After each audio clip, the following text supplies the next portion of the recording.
Stables are one of those things that wrestling fans hold dear to their hearts. When a group of wrestlers come together to form an alliance and either serve justice or dish out mayhem, it makes for some of the most engrossing and enjoyable wrestling possible. WWE have had a mixed relationship with stables. From the mediocrity of the gang warfare years, the bloated yet awesome Attitude Era factions, and periods of relative silence in between, it's a lot to chew through. But as we've seen recently, WWE seem to be favouring stables again. The Hurt Business have been well established on Raw, the Undisputed Era have moulded NXT into their image, and Retribution have been there as well. But how do you determine the best? We've taken the following into consideration: popularity, legacy, caliber of its members, and from a purely kayfabe point of view, success. And we're saying that a stable has to have 3 or more members at any one time to be included. Plus, they have to have had at least a, good run in WWE. So no Nexus, no Union, and no WWE NWO because, let's face it, they went about as well as a Civil War leg wound. I'm Adam Pacitti from Cultaholic.com, and these are the 10 best WWE stables. Join us.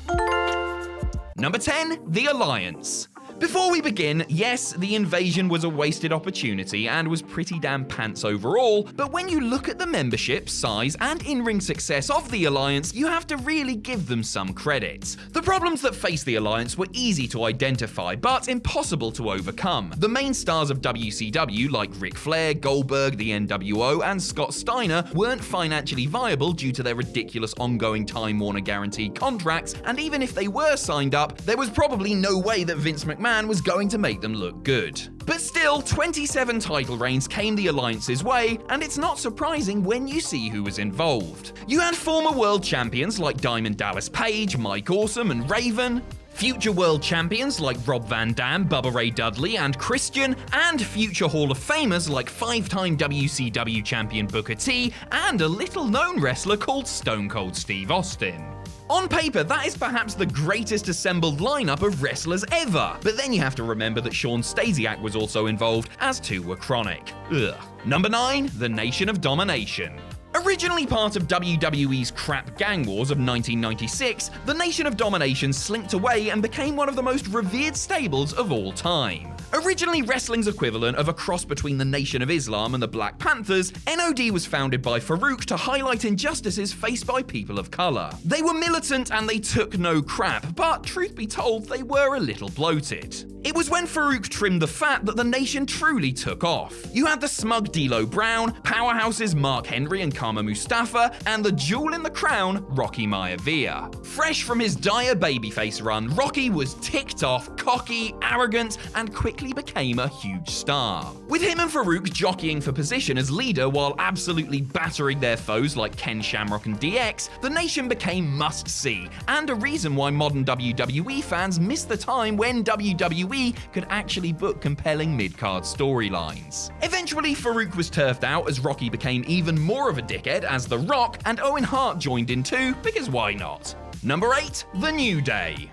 Speaking of the Nation of Domination, remember when the New Day formed and everyone went, "Ooh, New Nation"? Could hardly have panned out more different, could it? The team of Xavier Woods, Big E, and Kofi Kingston were slow starters, with their generic preacher face shtick as popular as month-old milk. It was when the trio turned heel, embraced their obnoxious, ridiculous side, and harnessed the power of positivity that New Day went gangbusters. Eventually, people could not get enough of them, or their trombones, cereal, pancakes, Final Fantasy references, and whatever else they came out with. Everything New Day did got over and made a ton of money. Inside the ring, the trio became record-breaking tag team champions, surpassing Demolition's reign of 478 days, a record that stood for nearly 30 years, as well as record 7-time SmackDown tag champs. But the group's greatest triumph came away from the tag scene as Kofi Mania swept through WWE in 2019. When Kingston finally got his hands on the WWE title at WrestleMania, it was a genuinely heartwarming moment, one that few thought they would ever see. Roster moves have cast doubt on the New Day's future, with Big E being groomed for a singles run, but you know that wherever they're plying their trade, audiences will always clap their hands and feel the power. Number 7, the Ministry of Darkness. Out of all of The Undertaker's guises, none were more utterly unhinged than his reign as the Lord of Darkness. Attempted embalmings, abductions, brainwashings, hangings, crucifixions, nothing was off the table for the demented dead man. He had a lot of the devil's work to do and couldn't get it done on his own. No sir, that is where the ministry came in. Taker and Paul Bearer wasted no time in assembling a motley crew of spooky lads to aid them in their work. They took the recently formed acolytes Farouk and Bradshaw, brainwashed Phineas Godwin and Mabel and turned them into Midian and Viscera, and enlisted the services of Gangrel, Edge, and Christian the Brood. The ministry was cool, there is no doubt about it. And as they gained numbers, they set about taking the WWE by force, clashing with Steve Austin and Kane, then setting their sights on Vince McMahon and his corporation. Then it all unraveled when the two forces fused as the corporate ministry, and Vince gurned like a whippet on ecstasy. A crap ending to a genuinely intriguing storyline. Higher power aside, the ministry was a little cartoonish at times, but they had credibility and were one of the most compelling stories on television for the time that they were united in their malevolence. Number 6, The Shield. Sausages, horse, Ian, Lego, denial. The spine-tingling call heralding the Shield to come through the crowd and wreck house was unforgettable. Originally starting life as CM Punk's hired goons, the Shield quickly took on a life of its own due to their no-nonsense attitude and for the fact that they were genuinely cool. You had the jaw-dropping in-ring skills of Seth Rollins, the hulking brawn of Roman Reigns, and the feral unpredictability of Dean Ambrose, all packaged in lovely little black flak jackets. Before long, they were putting on stellar matches, winning titles, and being effectively pushed, going toe-to-toe with the likes of Daniel Bryan, Kane, and the Wyatt family. And they did it all without a designated leader or an established star in their ranks. The lasting impact of the Shield is still felt to this day, mainly due to the way it launched the main event careers of all three men, who between them have over 10 world championship runs across WWE and AEW, with plenty more to come, I'm sure. Even one-time only members like Kurt Angle and Triple H are former world champions, making the Shield one of the only groups in wrestling history where every single member involved has held a world championship. Number 5, the Hart Foundation. For all that we talk about the incredible double turn of Bret Hart and Steve Austin at WrestleMania 13, we tend to focus more on Austin's subsequent run as the face of WWE than we do about moaning Bret fully embracing his heel side. Hitman as the old miserable veteran not feeling respect and snapping as times were passing him by was amazing and quietly the best work of his career. But every good villain needs backup, and with Owen Hart, Jim Neidhart, the British Bulldog, and Brian Pillman by his side, you were looking at one of the most well-rounded groups in wrestling history. The thing that made the Hart Foundation so good was that you believed everything they said, and dependent on where they were in the world, they were either the most despicable, hated jerks to walk the earth, or conquering heroes who spoke the truth and deserved respect. In ring, they cleaned up well, winning every title available to them in WWE at the time, and main eventing the much-loved In Your House Canadian Stampede against Austin, Shamrock, Goldust, and the LOD. This incarnation of the Hart Foundation only lasted a few months, but in that time they made sure that all eyes were on them and greatly improved the quality of WWE television. Number 4, the Corporation.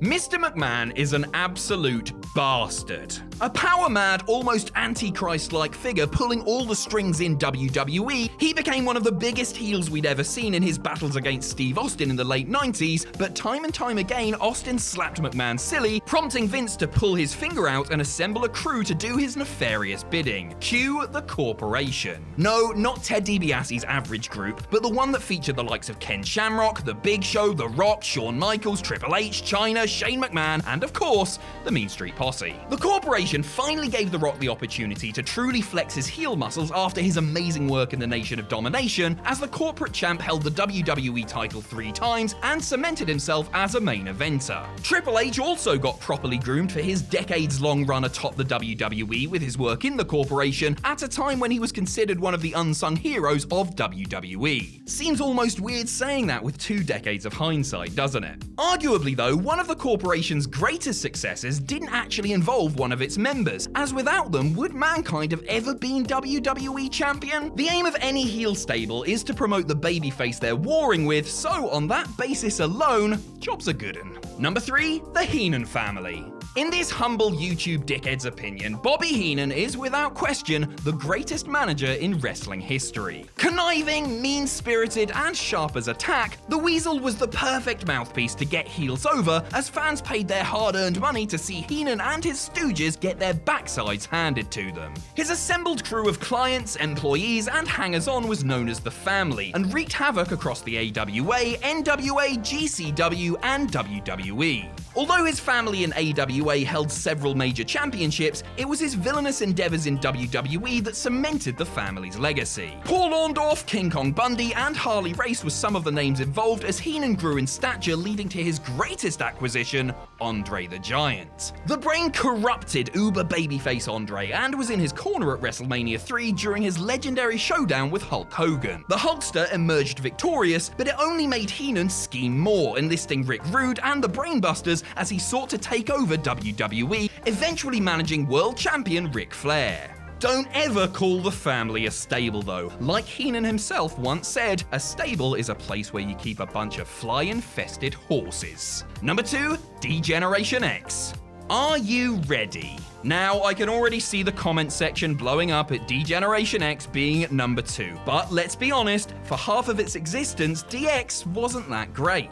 The Triple H, HBK, Hornswoggle, let's pretend we're still 21 and sell some t-shirts era, and yes, we do have to include it, it's part of the lineage, was just embarrassing. And the Degenerates Without Trips in China in 1999 showed how thin on the ground DX really was. But let's focus on the positives. When DX were good, they were very damn good indeed. The first run with HBK, Hunter, Chyna, and Rick Rude pushed the envelope and was one of the foundation acts of the Attitude Era. Some of it hasn't aged well, but hey, it was a product of its time. And let's not forget DX 2.0 with the New Age Outlaws, X-Pac, and a Jeep. Not a tank, it was a Jeep.